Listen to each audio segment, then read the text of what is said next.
नमस्कार दोस्तों, प्रोग्राम आपकी सेहत में आज हम बात करेंगे मीनोपाज़ की।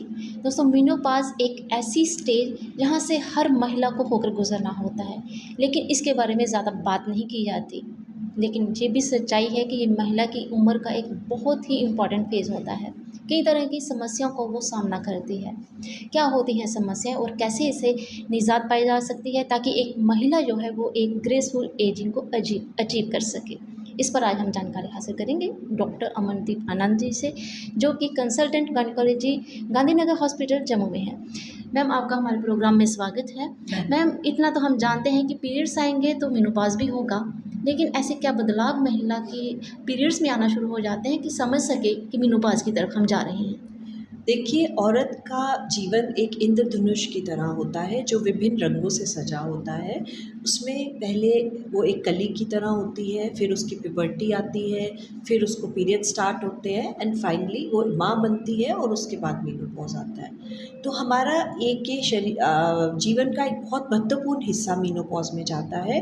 आज चूँकि लाइफ एक्सपेक्टेंसी बढ़ चुकी है वुमेन की, और 50 साल की उम्र में एक वुमेन घर नहीं बैठ जाती, बल्कि वो फिज़िकली और मेंटली बहुत एक्टिव होती है, वो कामकाजी होती है। इनफैक्ट हमारी इंडियन मीनोपॉज सोसाइटी का हमारा जम्मू चैप्टर है, जिसका हमारा नारा है मी नो पॉज, मैं रुकूंगी नहीं, ये रुकने का वक्त नहीं है। इसलिए आज वो वक्त आ गया है कि हम इसके बारे में बातचीत करें। इसके बारे में बात करना बहुत इम्पॉर्टेंट था, तभी हमने आज ये विषय चुना ताकि एक महिला समझ सके कि कोई भी बदलाव जब उसकी लाइफ में आ रहा है तो वो उसे ईजिली अचीव कर सके, ईजिली उसे अडॉप्ट कर सके। मैम, आपसे हम जानना चाहते हैं कि कौन कौन सी ऐसी समस्या हैं जो महिलाओं को बिफोर मीनोपॉज होती हैं और आफ्टर मीनोपॉज हो सकती हैं। देखिए, मेनोपॉज ना एक रेट्रोस्पेक्टिव डायग्नोसिस है। जब 12 महीने तक पीरियड बंद रहे तो हम उसको डायग्नोस करते हैं एज मेनोपॉज। मगर उससे पहले आने वाले 4-5 साल, जिनको हम मेनोपॉज ट्रांजिशन या पेरी मेनोपॉज एज ग्रुप बोलते हैं, उसमें धीरे धीरे औरत के शरीर में बदलाव आना शुरू हो जाते हैं बिकॉज ऑफ डिक्रीज्ड हॉर्मोन्स। उसको पीरियड्स इरेगुलर होना शुरू हो जाते हैं। उसके मासिक धर्म में या तो कभी बहुत कम कम फ्लो स्टार्ट हो जाता है या देर देर के बाद पीरियड्स आते हैं। अधिकांश महिलाओं को तो बस इस तरह से कम कम होते होते finally there is final cessation of periods, मतलब पीरियड पूरी तरह से बंद हो जाते हैं। मगर कुछ महिलाएं हैं जिनको इसमें कई दिक्कतों का सामना करना पड़ता है, जैसे कि हमारे पीरियड्स जब 3-4 महीने नहीं आए उसके बाद एकदम से हैवी हो गए। उसमें हमें डिफ्रेंशिएट करना पड़ता है कि कोई कॉज है इसका या वैसे ही मेनोपॉज की तरफ आ रहा है। Number 2, there can be hot flushes, बहुत ज़्यादा पसीना आना, ठंडी तरेलियाँ आना, that is a very important sign जिसको हम वोज़ोमोटर सिम्टम्स कहते हैं। नंबर 3, किसी को बहुत थकन महसूस होना, बहुत ज़्यादा एनर्जी लेवल लो होना। नंबर 4, हड्डियों की जोड़ों की दर्दें, जैसे नी पेन होना या बैक पेन होना। नंबर 5, उसको कार्डियक प्रॉब्लम स्टार्ट हो सकती है, जो कि पहले ईस्ट्रोजन की वजह से छुपी होती है बट अब अनकवर हो जाती है। और इनके अलावा there can be mood swings also. Ma'am, आपने कहा कि एस्ट्रोजन लेवल जब कम हो जाता है तो कई तरह की समस्याओं का सामना एक महिला करती है। वो थकने लगती है, उसे मूड स्विंग्स की अगर बात की जाए, गुस्सा आना लगता है बिना वजह किसी बात पर, चिड़चिड़ापन जिसे कहा जा सकता है। फैमिली भी इससे जो है वो प्रभावित होती है। मैम, क्या इसका इसका समाधान की अगर हम बात करें, इनका इन छोटी छोटी है, देखने में छोटी हैं, लेकिन जब महिला फेस करती है तो कई तरह की समस्याओं का वो सामना करती है। हार्ट फ्लैशेस की सबसे ज़्यादा मुझे लगता है वो उसे परेशान करता है। समाधान क्या है इसका? बिल्कुल, इसके लिए हमें ना पहले सोसाइटी को जागरूक करने की ज़रूरत है कि जब एक महिला को इस फेज़ से गुज़रती है तो उसके परिवार में जो उसके हस्बैंड है, उसका भाई है, उसका पिता है, उसका बेटा है, उसको ये समझने की ज़रूरत है कि जिस महिला ने अपने सुनहरे वर्ष उसे दिए हैं, अपने गोल्डन ईयर्स दिए हैं, अब वो एक ट्रांजिशन से जा रही है। जब उसको मेनोपॉज़ प्रॉपर हो जाता है तो फिर से ठीक हो जाएगी। इस बदलाव में वो उसको सहयोग दे, उसके मूड स्विंग्स को समझने की कोशिश करे और उसको जैसे भी हो सके उसको प्रेरित करें कि वो किसी काम में अपना दिल लगाए। जैसे आपने सब जानते हैं कि there is an empty nest syndrome, बच्चे इस टाइम सेटल हो जाते हैं, पति काम में बिजनेस में सेटल हो जाते हैं। उसमें महिला को प्रेरित करना चाहिए कि वो अपनी ज़िंदगी में कुछ अपने मन का करे, कोई हॉबी डेवलप करे, कोई काम करे। और सेकेंडली, जैसे हॉट फ्लशेस की आपने बात करी, hot flushes is a quite curable treatable disease. इसमें हम हॉर्मोन्स दे सकते हैं, इसमें हम नॉन हार्मोनल ट्रीटमेंट कर सकते हैं। तो ऐसा कोई सिम्टम जो आपको लगे जो कि नॉर्मल नहीं है, उसके लिए ज़रूर डॉक्टर को के पास जाएँ अप्रोच और करना उसको चाहिए। ट्रीट करें। उसको जस्ट अवॉइड मत करें। मतलब कहीं न कहीं ये ट्रीटेबल सिम्पटम्स भी होते हैं। मैम आपने कहा कि जैसे एक महिला जो होती है वो उसने अपनी पूरी ज़िंदगी का जो सुनहरे पल होते हैं वो अपनी फैमिली के साथ, बच्चों के साथ, पेरेंट्स के साथ किए होते हैं। अब वो जैसे आपने कहा कि एम्प्टी जो नेस्ट सिंड्रोम की चपेट में वो ना आए तो फैमिली का बहुत बड़ा योगदान है कि वो उसे सँभालें इस उम्र में।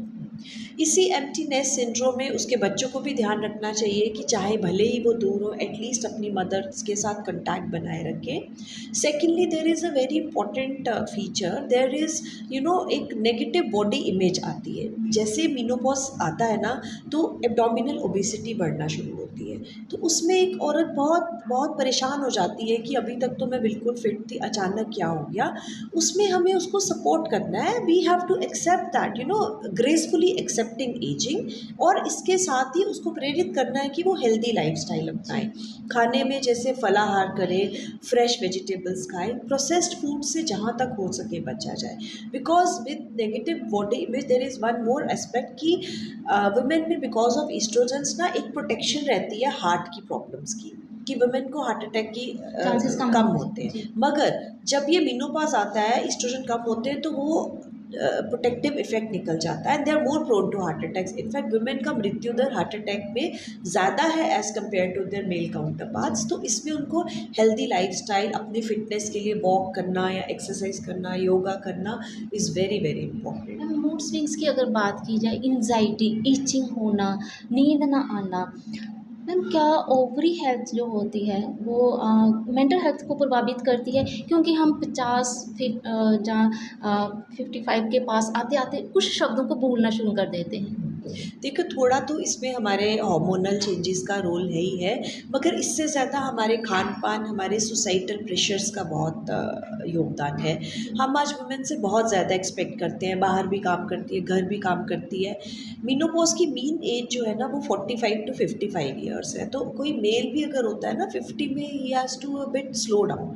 वुमेन को वही नहीं मिलता, उसको घर में उतना ही है, एवरीवन इज़ डिमांडिंग। तो थोड़ा-सा हमें कोशिश करनी चाहिए कि हम सब उसको सहयोग दें, उसको एडिक्वेट रेस्ट दें। एट द सेम टाइम औरत की अपनी एक ज़िम्मेवारी है कि वो अपने स्वास्थ्य को प्राथमिकता दे, उसे खुद अपने खान-पान का ध्यान ध्यान रखे, रखें। कैल्शियम इंटेक बढ़ाए, दूध ले, सोया वाली चीज़ें खाए और इसके साथ ही मोबाइल का अत्यधिक यूज़ से बचें, because mobile is also big source of anxiety. कहीं न कहीं मैम महिला को फिट रहने के लिए उसे एक्सरसाइज़ जैसे आपने कहा कैल्शियम वगैरह लेना चाहिए।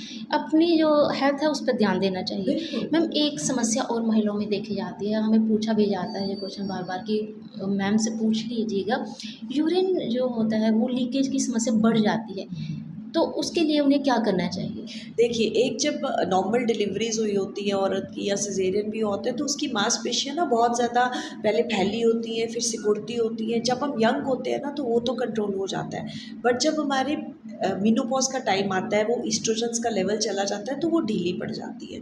तो उसमें स्ट्रेस यूरिनरी इनकॉन्टिनेंस या अर्ज यूरिनरी इनकॉन्टिनेंस, जिसमें यूरिन निकलता है, या एक्सेसिव वेजाइनल छींक के समय ड्राइनेस। भी हो सकती हाँ, है। जी। हाँ, या एक्सेसिव वेजाइनल ड्राइनेस, ड्राइनेस, इनको जी। हम जेनिटो यूरिनरी सिम्पटम्स कहते हैं। These are very common during this menopause.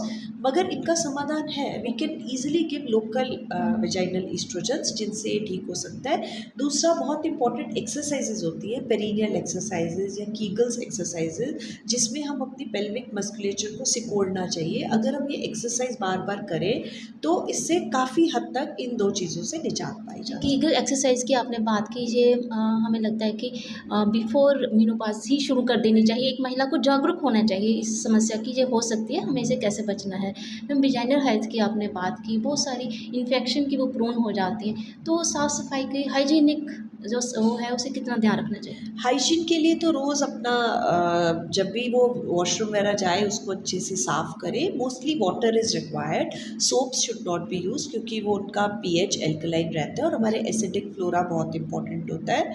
उसके अलावा जब वो फिज़िकली एक्टिव हो जाएगी ना, तो उसका वेजाइनल हेल्थ भी अच्छा रहेगा। They can use some lubricants also.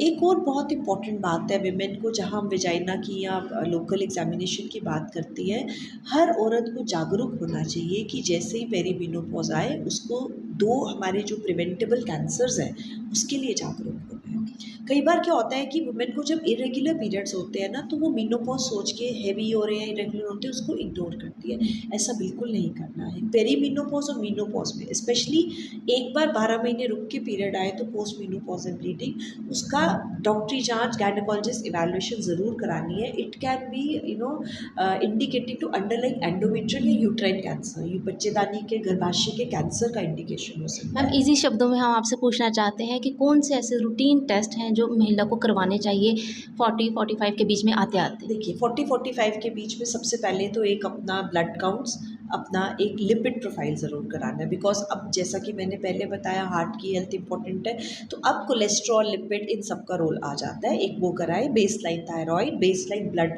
Glucose fasting, because diabetes भी इस टाइम आना शुरू हो जाता है, और थायराइड और डायबिटीज़, ये तो हो गई general population. Secondly very important for every woman, pap smear, आपने उसका नाम सुना होगा, सर्वाइकल कैंसर्स की स्क्रीनिंग है। इनफैक्ट हमारा WHO का गोल है कि बाय 2030 हमारी 80% विमेन जो हैं 40 से ज़्यादा है, उनका पैप स्मीयर हुआ होना चाहिए। तो ये हमें ज़रूर कराना है। जहाँ पे हमारे दूर दराज गाँव है ना, वहाँ पे भी हमने आशा वर्कर या जो हमारे हेल्थ केयर वर्कर्स हैं उनको ट्रेन किया हुआ है कि अगर पैप स्मीयर नहीं तो एटलीस्ट एक पर स्पेकुलम एग्जामिनेशन होता है, PS हमारे नेशनल प्रोग्राम्स में है, वो ज़रूर कराएं, एक सर्विक्स का चेकअप। नंबर 2, उनको अपनी ब्रेस्ट की मैमोग्राफी ज़रूर करानी चाहिए। ब्रेस्ट सेल्फ एग्जामिनेशन जो होता है ना, हर 7वें दिन का पीरियड, ये तो हमें जल्दी से यंग एज से स्टार्ट करना है, बट 40 to 45 में एटलीस्ट 1 ब्रेस्ट एक्सरे ज़रूर होना चाहिए, मैमोग्राफी। तो ये 2 प्रिवेंटेबल कैंसर्स हैं महिलाओं में, जो इस टाइम तक इनकी स्क्रीनिंग एटलीस्ट एक बार हो जानी चाहिए। मैम कुछ बेसलाइन जैसे आपने कहा टेस्ट करवा कर, कुछ स्क्रीनिंग करवा कर हम जो है अपनी हेल्थ को मेंटेन रख सकते हैं। और मेनोपॉज़ की अगर बात की जाए तो आपने बहुत अच्छे से समझाया कि कौन-कौन सी ऐसी समस्या हैं जो महिलाओं को हो सकती हैं, उनका पहले से ही बचाव जो है वो किया जा सकता है। मैम इस प्रोग्राम में आपने हमें मेनोपॉज़ के बारे में समझाने की बहुत कोशिश की और हम में भी हमारे दर्शक समझ चुके होंगे।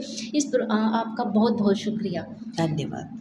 तो दोस्तों डॉक्टर साहब हमें बता रही थी कि मेनोपॉज़ एक ऐसी स्टेज है जो हर महिला यहाँ से गुजरती है, लेकिन अगर वो जागरूक है अपनी हेल्थ को लेकर तो इसे बड़ी अच्छे से इस जो समस्या का समाधान है वो करके इसे पार पा सकती है। इस प्रोग्राम में इतना ही, अगले अंक में फिर हाजिर होंगे किसी और विषय के साथ। Ma'am thank you. तो दोस्तों डॉक्टर साहब हमें बता रही थी कि बहुत सारी ऐसी जो समस्या महिलाओं को होती हैं बिफोर और आफ्टर मेनोपॉज़, अगर महिला जागरूक है तो इन समस्याओं से निकल सकती है और एक ग्रेसफुल एजिंग को अचीव कर सकती है। इस प्रोग्राम में इतना ही, अगले अंक में फिर हाजिर होंगे किसी और विषय के साथ।